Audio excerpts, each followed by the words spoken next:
Bismillahirrahmanirrahim. Assalamualaikum warahmatullahi wabarakatuh. Yang terhormat Ibu Sri Rahmania MPD selaku dosen mata kuliah Praktikum Biokimia dan teman-teman pendidikan kimia 5P yang kami banggakan. Di sini kami dari kelompok 4 akan mempresentasikan rancangan praktikum tentang koagulasi protein dan efek pH terhadap struktur protein. Sebelum masuk ke materi, di sini kami akan memperkenalkan diri terlebih dahulu. Yang pertama ada Vina Nurrahmania dengan NIM 19080760035. Yang kedua ada Lutfi Sahita Dewi dengan NIM 19080760037. Yang ketiga ada Irfana Ulia dengan NIM 19080760039. Pokok pembahasan yang pertama di sini adalah alat dan bahan. Yang pertama ada alat.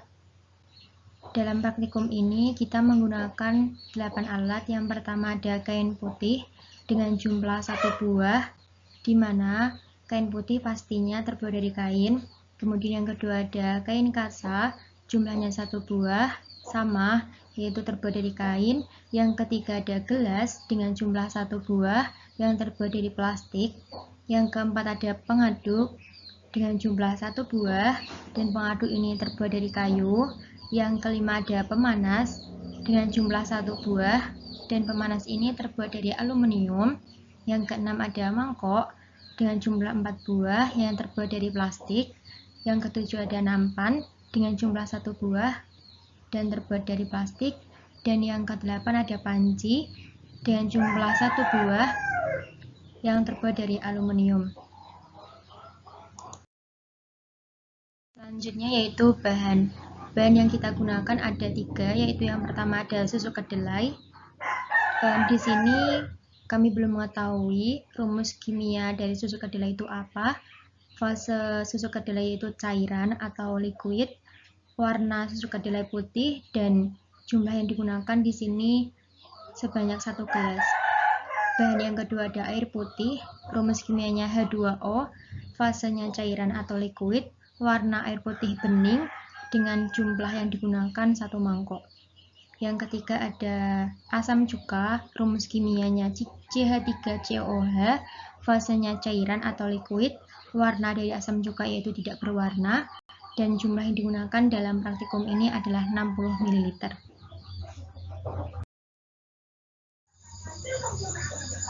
Baik teman-teman, sekarang kita masuk pada cara kerja. Di sini terdapat 4 langkah. Yang pertama, sebanyak 1 gelas susu kedelai dipanaskan dalam panci hingga terbentuk gelembung-gelembung dan berbusa. Yang kedua, susu kedelai dipindahkan ke dalam 3 mangkuk dan didinginkan sambil ditambahkan asam cuka dengan volume yang berbeda, yaitu sebanyak 10, 20, dan 30 ml dengan sesekali diaduk hingga tercampur merata. Yang ketiga, gumpalan susu kedelai disaring dengan menggunakan kain kasa dan gumpalan yang tertahan ditutup menggunakan kain putih pada nampan sebagai cetakan tahu. Kemudian yang keempat atau langkah yang terakhir yaitu tahu yang sudah terbentuk ditimbang untuk mengetahui pengaruh pH terhadap koagulasi protein, kemudian direndam dengan air putih dan disimpan di dalam lemari es. Yang selanjutnya yaitu hasil pengamatan. Dari ketiga mangkok tersebut, kita beri perlakuan yang berbeda. Pada mangkok 1, diberikan atau ditambahkan asam asetat sebanyak 10 ml dan menghasilkan massa tahu sebanyak 15 gram serta menghasilkan tekstur tahu yaitu lunak atau mudah hancur saat dipegang. Kemudian pada mangkok 2 yang ditambahkan dengan 20 ml asam asetat menghasilkan tahu sebanyak 30 gram serta tekstur tahu yang dihasilkan yaitu agak padat. Selanjutnya yang terakhir yaitu mangkok ketiga dengan penambahan asam asetat sebanyak 30 ml menghasilkan tahu 45 gram serta tekstur tahu yang dihasilkan yaitu padat atau tidak mudah hancur saat dipegang. Dari hasil pengamatan tersebut dapat ditarik kesimpulan bahwa semakin banyak koagulan atau asam asetat yang ditambahkan pada saat pembuatan tahu, maka semakin banyak massa tahu yang didapatkan. Tak hanya itu, semakin banyak asam asetat yang ditambahkan dalam pembuatan tahu, maka tekstur yang didapat akan semakin bagus atau akan semakin padat.